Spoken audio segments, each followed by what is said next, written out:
Hey folks, Andy Patton here, joined by special guest Gonzaga graduate and college basketball writer Tuck Clarry. Tuck and I are going to talk about the WC's prolific non-conference performance, what it means for the Zags, all right here on the Locked On Zags podcast. Don't go away.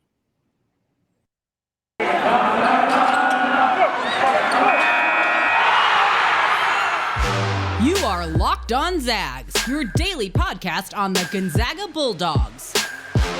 Part of the Locked On Podcast Network. Your team every day.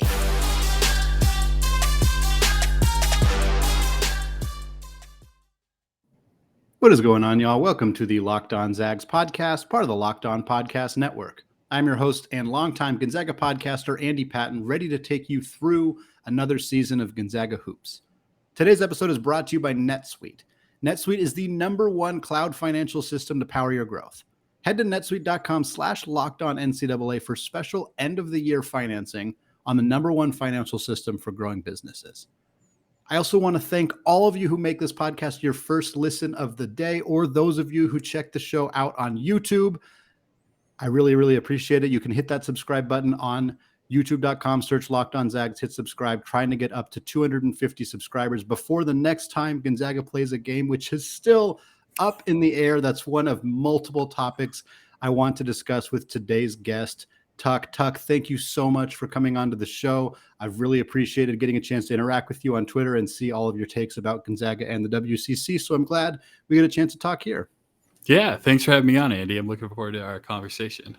Great. I wish we had more games to talk about. I think that would be a fun thing to maybe preview a Gonzaga San Francisco game, which would have been a super, super fun game. Not that San Francisco Loyola Chicago is not going to be super fun. I'm glad that Todd Golden and the Dons found another game to play, but it is a bummer that Gonzaga has missed so many games, and the WCC has really struggled to get their games in to start the season. Yeah, it's been a complete journey for us, hasn't it? I don't envy the task of putting out great content every day like you're doing. So I'm hoping, if not for all of us, for you specifically, that we get some games back. I appreciate it. I know that you've done I don't know how frequently you do the power rankings for the WCC, but hard to imagine that they're changing too much these days over at Busting Brackets. But I did want to talk to you about another thing that you have been doing with a couple other people. I know Kyle Sessions has been involved, Josh Linke, in doing these Twitter Spaces. And Twitter Spaces is something that kind of seemed to blow up really significantly just in the last few months. I know the Oregon Ducks coaching search had like a huge part to do with that, but I've been at a few of these Twitter Spaces. For those of you who have not checked them out, you can follow Tuck on Twitter at Tuck Clarry. You can follow myself on Twitter at ScoreZagsScore, but you'll see the Twitter Spaces after the games, most likely. Really fun spaces to kind of hang out with other Gonzaga fans. I wanted to give you an opportunity to kind of talk about that and say how they've been going, because I think they're really cool. Yeah, I appreciate that. Basically, it was an idea that organically happened between Kyle Sessions and I. And then we brought it up to the guys at Zagaholic, and Josh Linke and Austin King were actually thinking about doing this whole endeavor already. So we decided to join forces, and it's turned into a really fun thing. And I think my favorite part is definitely like getting to hear from the Zag community and get their hot takes. I'm always here for spicy takes, and they've definitely come, after 8:00 Pacific time on a Thursday night. Yeah, I can imagine. So I haven't been able to speak at them too often, just because I usually record after the games, but certainly I'll definitely try to make it in for some Saturday games, since I don't record on Saturday nights, and have an opportunity to chat there. But definitely check them out if you're on Twitter and you haven't gone to them. They usually pop up on your home feed, but you can follow Tuck or Kyle on Twitter, and they'll post links to them there as well. Before I want to talk about the WCC, because I know that's the kind of the area of expertise, but I also want to talk about the Zags a little bit. We haven't been able to see them for a long time. I think it's kind of given some fans an opportunity to kind of step back and reflect a little bit. The non-conference slate is over. Instead of there being just a few days gap between this end of the non-conference slate and the start of the conference slate, there has been now a multiple week gap, which is not great, but it has given us the chance to kind of look at where this team is at. Obviously, 2 losses is something that the last couple of years, Gonzaga fans are not used to having 2 losses going into conference play. They're not used to having 2 losses at all quite frankly. But when you look at the schedule that this team played and the way that a lot of these games went, sure, they had some close games against teams that you would hope they would not have close games against, most notably Tarleton State, but they also have some ridiculous wins. Blew the doors off UCLA, beat Texas handily, handled Texas Tech in one of their most recent games. You've been doing a lot of vibe checks on Twitter. That's been one of the things I've been seeing. So I'm curious if you can give us a little bit of a vibe check, or at least just a kind of analysis of where Gonzaga is at, obviously heading into conference play, which will hopefully start on Saturday. Yeah, I appreciate the Vibe Guys plug. I'm unfortunately going through a bit of a cycle where about 70% of the teams on the Vibe Check meter are losing. Yeah. But we're going to fix those vibes, Providence, get it together. Kentucky, let's get going. But yeah, I think the vibes are going to be tough for a while, just considering how long it's going to be to get guys back into shape. I know a few players have already posted on social media how they have COVID or dealing with COVID. So that's definitely not great. But then again, you got yesterday's Dominic Harris video drilling some threes. So that helps a little bit with the vibes. Vibes aren't completely back, but they're on the right trajectory. I think overall for a season, we all discounted the absences of Joel Ayayi, Corey Kispert. But I think ultimately this is about as great as you could expect for a group of really young players. I've been blown away by some of the freshmen. I've been really impressed by, the big step that Julian Strother has made. I think, considering that we saw a Gonzaga team lose to a Duke team that's in the top 3 and an Alabama team that just shot lights out. I don't know what more you can hope for in this early stretch, playing quad 1 and quad 4 teams and pretty much exclusively, kind of hard to bounce in between those two types of matchups. But, I think a tough, grueling WCC schedule is going to help them. I think it's going to help the teams that they play. I think ultimately this is, but for sure, barring some sort of cataclysmic event, a top 4 team easily, a team that's going to be the 1 seed in the West, unless something comes out of nowhere.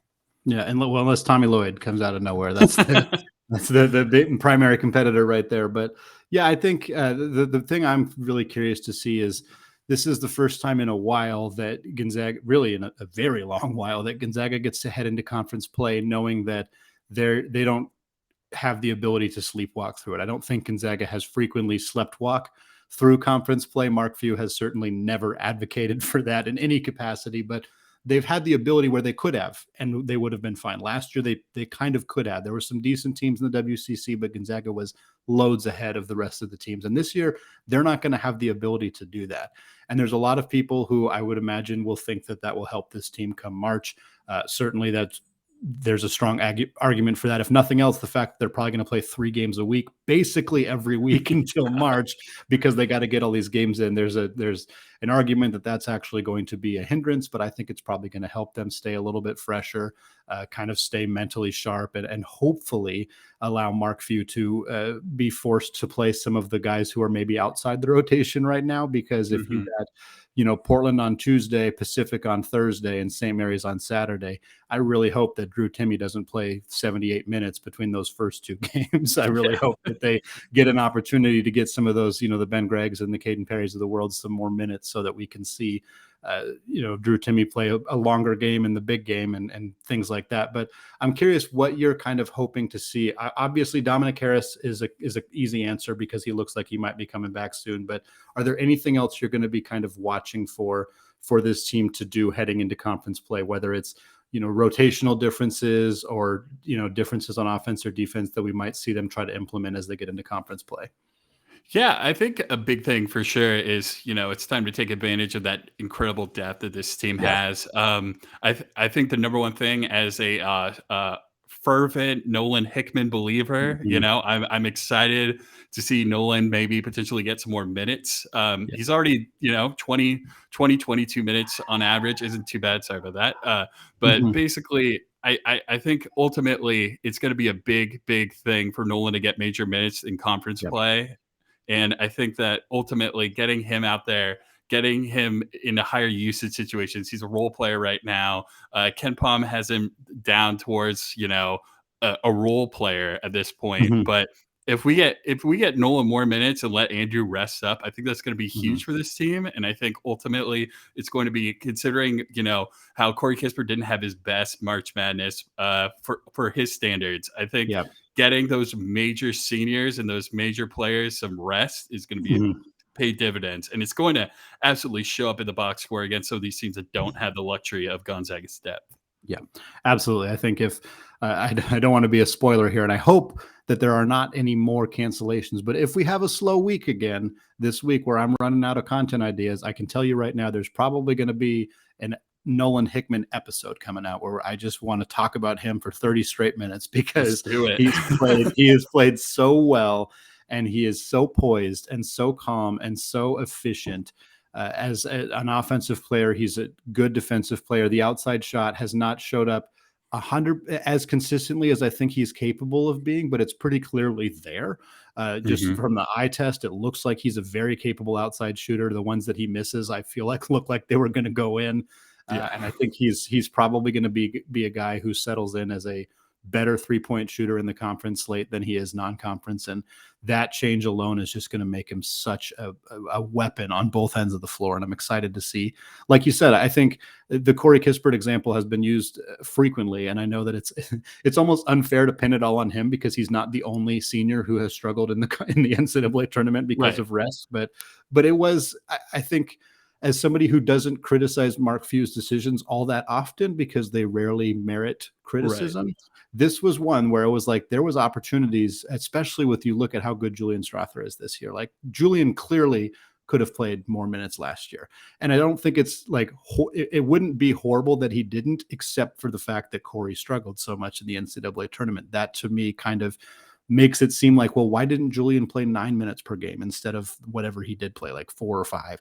Like and I don't know. There's no way to prove that a few more minutes per game in February against Portland would have made Corey Kispert better against Baylor. I don't know that you can ever prove that, but there's reason to believe that is a strategy that they should take this year with Andrew Nembhard, especially with how, and I hope Nolan Hickman, we'll try that again, is playing more than Julian Strather did last year, obviously, but there's still plenty of reason to play him even more as the conference slate goes on.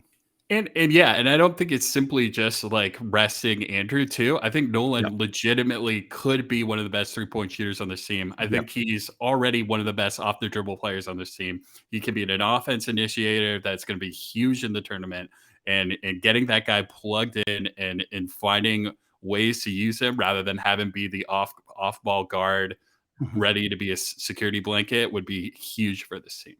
Absolutely. All right, Tuck and I are going to come back in the second segment. We're going to switch away from Gonzaga, talk more about the rest of the WCC and how great of a non-conference slate they have had. Before we get there, though, we got to talk about today's sponsor, Built Bar. Built Bar is the best tasting protein bar ever, plain and simple. It's a protein bar that tastes like a candy bar. Built Bar has 9 delicious flavors, including some all-time favorites like raspberry, mint brownie, peanut butter brownie, coconut, and my personal favorite, salted caramel. Of course, Built Bar is not only great tasting, they are healthy too. Most Built Bar flavors have 17 grams of protein, 130 calories, and only 4 grams of sugar. 9 amazing flavors, all tasty and all healthy. Go to BuiltBar.com now and use promo code LOCKED15, and you'll get 15% off your first order. That's BuiltBar.com, promo code LOCKED15 for 15% off your first order. Hey, Zags fans, Andy Patton here with an incredible app everyone who buys gas needs to know about. Get Upside. My listeners are making up to 25 cents per every gallon of gas every time they fill up. Just download the free Get Upside app in the App Store or Google Play right now. Use promo code SCORE and get a bonus 25 cents per gallon on your first fill up. That is up to 50 cents cash back. Don't pay full price at the pump anymore. Get cash back using Get Upside. Just download the app for free and use promo code SCORE to get up to 50 cents gallon cash back on your first tank. Some people who drive a lot are making as much as $200 to $300 a month in cash back, and there's no catch. The cash back gets added right to your account. You can cash out anytime to your bank account, to PayPal, or use an e-gift card for Amazon and other brands. Just download the free Get Upside app and use promo code SCORE to get up to 50 cents per gallon cash back on your first tank. All right, still Andy Patton, still Locked On Zags, still talking with Tuck Clarry, the writer at Slippers Still Fits and Busting Brackets, talking all things WCC here in the second segment. Tuck, I know that you've been covering the WCC since before the season started. I remember that you wrote preseason power rankings. I'm sure that you were pretty optimistic about this conference, perhaps more optimistic than many other people about this conference. But I got to ask, it's January 4th, January 5th, by the time most people are listening to this, did you think that there would reasonably be 4 teams and basically every bracketology that comes out these days has 4 or at least 3 WCC teams in the NCAA tournament? Is that something you thought was realistic before the season started? Not only did I think it was realistic, I somehow talked myself into 5 teams for a little bit, and then Eli Scott and company in Loyola kind of turned face a little bit, going through a little bit of growing struggles with the new platoon. But yeah, I think 4 teams was a legitimate goal, and I am very intrigued as this conference play goes on to see if that's actually a viable thing. Injuries throughout the conference, and then some guys taking a leave has kind of given a little bit of uncertainty. If you looked like throughout Ken Palm to start the season, we had about I want to say the WCC was right below the American in terms of strength of conference numbers, and then it's kind of dipped a little bit. Mountain West caught up to us, but I think we're going to see, some quality basketball. I think for sure at least 3 teams get in, but I really am intrigued by how teams respond to, like, Santa Clara has been, off and on pauses. Joseph Ronkic has gone through a ringer with mononucleosis and everything else. And then we've got BYU, who lost their 2 key big men and basically putting Caleb Lohner, who's a great power forward. He's superb.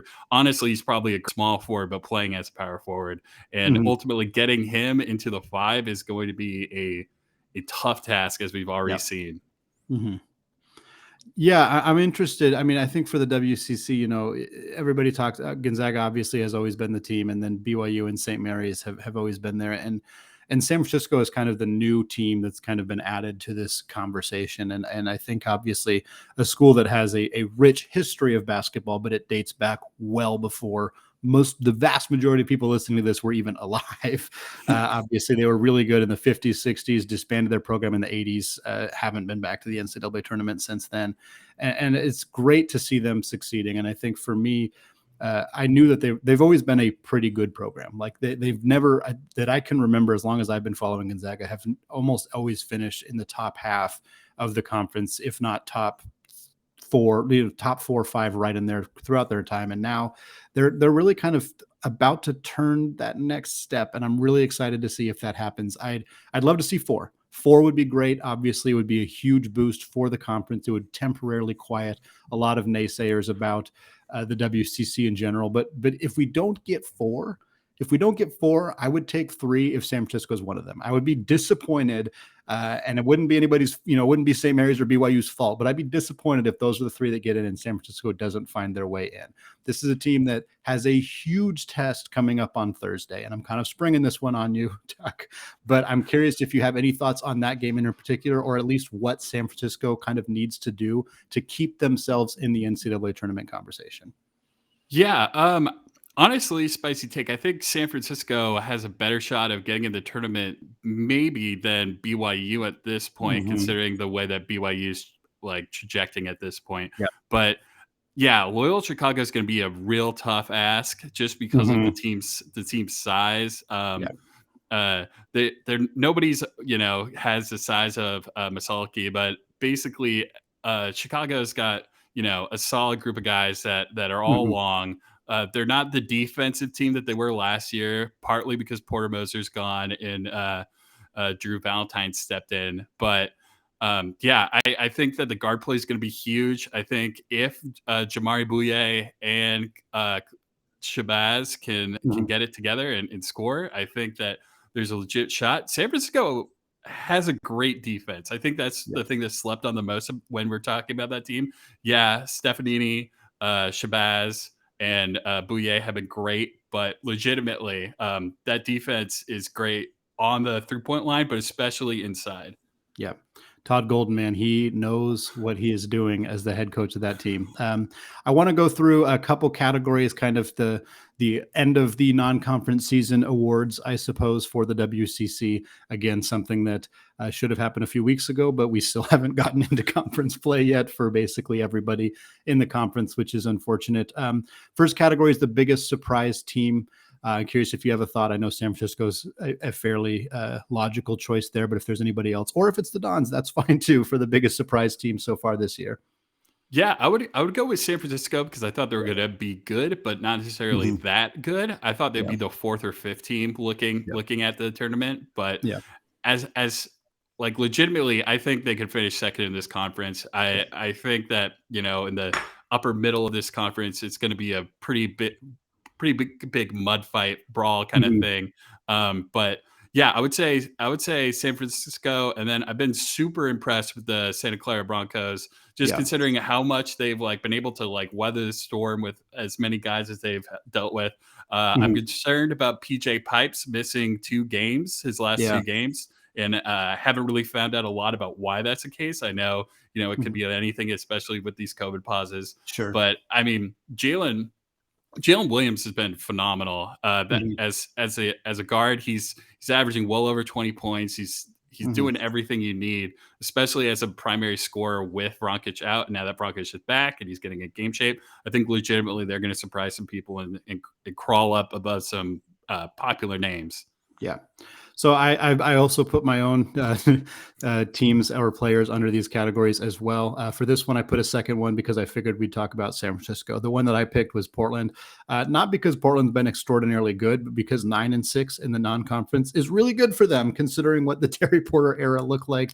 Coach Shante Leggins, this is a team that has literally 14 new players on the roster. They did not bring anybody back who was on scholarship last year. Completely new roster. I don't care that they have not played really any good teams in the non-conference. The fact that they have won more games than they have lost is impressive enough for me. I'm cautiously optimistic. I don't think this team is going to be challenging for a top 3 spot in the conference anytime soon, but if they're at least challenging for like 5th or 6th in a couple of years, that's a big win for the Pilots. That's a big win for their fans. That's a big win for Shante Leggins, who I think is going to be a good coach. So I've been, they're not one of the teams that gets discussed when we talk about how the WCC is resurging, but it's been nice to see them have a little bit better of a season.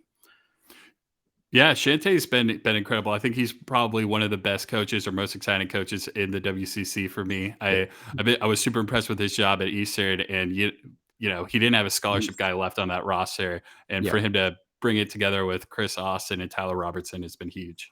Yeah. Next up, I want to talk about biggest disappointments. There haven't been a ton of teams that have really underperformed this year, but I'm curious if there's any teams that you thought maybe would be a little bit better than they have been this year. Well, as the resident major hype man for the Loyola Marymount Lions, Yeah.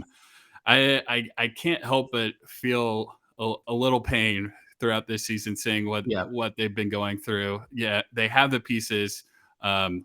Legitimately, Quintana is a good piece. Eli Mhm. Scott is mini Draymond Green. We Yeah. have plenty of guys, but it's hard to win when your best player is turning the ball over. He's at the point right now. Eli Scott is turning the ball over 4.6 times per game while averaging 15.6 points and being the highest usage guy. It's got to be just a complete headache for that team. Yeah. LMU is the team that I had as on this list as well. I'm not surprised. I did put in my notes, I mentioned BYU a little bit. Not that they have been disappointing, but they're on a, as you mentioned earlier, you put it well, they're on a kind of a negative trajectory, unfortunately, because of injuries to Gavin Baxter and the Richard Harward situation. But they're still top 35 team on offense and defense, according to Ken Palm. So they're not bad. I think that's about where people expected them to be. They're still there, but I'm concerned with the loss to Vanderbilt, the narrow win over Liberty. Like, I don't think this team is trending in the right direction. Hopefully they can right the ship. They're well coached, obviously, but it would be a bummer to see the rest of the conference kind of keep going upwards and BYU go backwards, because that kind of hurts the legitimacy of the conference a little bit. Yeah, it's a tough pill for that team because they were absolutely looking like a top 20 team, possibly top Mhm. 15 team before injuries started piling up. And I'm just a little concerned about considering the amount of effort that those wings are going to do. Yeah. Speaking of Gideon George and Seneca Knight, and especially Yeah. the workload that Caleb Lohner is going to have, who's Mhm. going to be the offensive threat after Alex Barcello? I don't know if there's a clear answer right now, and that's Yeah. been like very much a tough thing for them to figure out. Next up, biggest surprise player. Do you have anybody in mind for that? Yeah, I would go with Jalen Williams. He's been unbelievable. I thought he was going to take another big step, Mhm. but he's just been proving himself through and through. He's basically just being an incredibly effective shooter while also distributing the ball and taking care of the basketball has been a huge thing. PJ Pipes hasn't, has been inconsistent. That's possibly a big reason why he's been sitting Mhm. out. But I think you can't ask for a better running mate with Joseph Bronkish than Jalen Williams at this point. This is one of the only categories I didn't have a backup, and my only one was Jalen Williams. So we're in agreement there. He's been phenomenal for the Broncos this year. Next up was the biggest disappointment. I felt bad about this because we'll talk about who I picked in a second. But you never want to talk about players who are underperforming. But is there anybody that kind of stood out to you? So I've been really intrigued by what's going on with St. Mary's in terms of Tommy QC coming Yeah. off the bench, and I'm not really Mhm. sure what's going on there. I know that St. Mary's isn't necessarily a potent offense, but I Yeah. was definitely expecting them to turn it on a little bit more than they had. Yeah. Um, I feel like when you have a senior comeback for that additional year, you would expect another step, and we just haven't seen it. And it's been such a common thing in Randy Bennett's era. You look at guys like Jordan Ford and Emmett Nar, and those guys, like they come back and have these really excellent senior years. And I think perhaps there was almost undue expectation on Kusi because of that. But he hasn't been that bad necessarily. But yeah, I definitely expected more. He's not the player that I put down. I did put down Lohner, who we've talked about a handful of times. Not defensively. He's been very good on that end of the floor. He's a great rebounder. I think you're right that BYU is now forced to kind of maybe play him out of position or figure out a different way to utilize him. But he's shot the rock really poorly this year. He's Mhm. under 40% from the field, 61% from the line, 9% from three, which wasn't exactly going to be a big part of his game. But I mean, it's non-existent at this point right now. And I think, it's unfair that he's being asked to do more than he was probably going to be asked to do, but I did expect him to have more of an impact this year, at least offensively, than he has so far. Yeah, and that was a guy that was expected to be, a first team WCC Yeah. player candidate, Mhm. and yeah, we have not seen that so far this season. No, he hasn't been that guy yet. All right, that's a nice recap for the non-conference for the WCC. Tuck, I appreciate you offering some insight onto some of these teams that are not just Gonzaga. In the third segment, we're going to come back. We're going to make some predictions for how the WCC conference season is going to go, talk a little bit about the future of the conference in general. Before we get there, though, let's talk about NetSuite. This is it, the putt to win the tournament. If you sink it, the championship is yours. But on your backswing, your hat falls over your eyes. Is this how you're running your business? Poor visibility because you're still relying on spreadsheets and outdated finance software? To see the full picture, you need to upgrade to NetSuite by Oracle. NetSuite is the #1 cloud financial system out there to power your company's growth. With visibility and control of your finances, inventory, HR needs, planning, budgeting, and more, NetSuite is everything you need to grow as a company, all in one convenient location. 93% of businesses surveyed increased their visibility and control after upgrading to NetSuite. Over 27,000 businesses already use NetSuite, and right now, through the end of the year, NetSuite is offering a one-of-a-kind financing program to those ready to upgrade at netsuite.com/lockedonncaa. Head to netsuite.com/lockedonncaa for special end-of-the-year financing on the #1 financial system for growing businesses. All right, segment 3, still Andy Patton, still joined by Tuck Clarry of Slippers Still Fits and Busting Brackets, and we're still chatting WCC. It's Wednesday after all, so WCC Wednesday rolls on, even if we have not had a men's basketball WCC game in a long time, unfortunately. It's been a great year for the conference up to this point. Hopefully that continues. Tuck, I wanted to ask you, It's a really tough year to predict anything, unfortunately, just because we don't know how many games are going to happen. We don't know if Gonzaga is going to play San Francisco twice, just how it's going to shake out, how it could impact March. But I am curious. We talked about it a little bit up here in the second segment, but I'm curious if you think that there is a realistic chance for a 4-bid WCC, if you're more likely to think it's 3, or maybe what things might need. Like, basically, does Gonzaga need to lose multiple games for there to be 4 teams in the WCC, or do you think it's possible without that happening? Yeah, I think if you want Gonzaga to be a 1 seed, I don't think you're going to get 4 teams into this tournament. Just looking at it, ultimately, I think BYU is going to keep struggling, and they're going to drop a couple games against some teams they shouldn't drop games to, legitimately.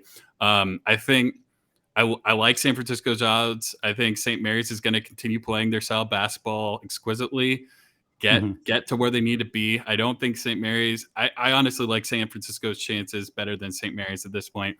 But I think looking at this conference, the Santa Clara Broncos are going to steal some games that if you want 4 teams in the conference, you don't want them to steal. I think they could legitimately beat BYU twice. I think that they could steal a game from St. Mary's. I think if you want 4 teams, you got to be okay with Santa Clara beating Gonzaga at this point, because I don't think BYU has the means to get it done right now at this point. Now, is that the thing that Gonzaga fans want? Probably not. So I think 3 teams is great. The ACC is probably only going to get 3 teams because of, former San Francisco Don Kyle Smith's little experiment in WSU right now. That's reaching tough water. So I think Pac-12 might be a 3-conference team, barring WSU putting it together and the like. So, I think 3 teams is great. You should be stoked on 3 teams, especially that 3rd team is San Francisco. That means that the conference is getting better, and the conference legitimately is getting better. We were speaking about Portland earlier, and Portland has elevated themselves to being substantially better than last year. And, I what a parting gift to BYU at this point to see basically San Francisco, Santa Clara step it up and surpass them. It would be wonderful. Like, I'm not a BYU hater the way that a lot of people are BYU haters. I understand it. If you are, for the record, I get that.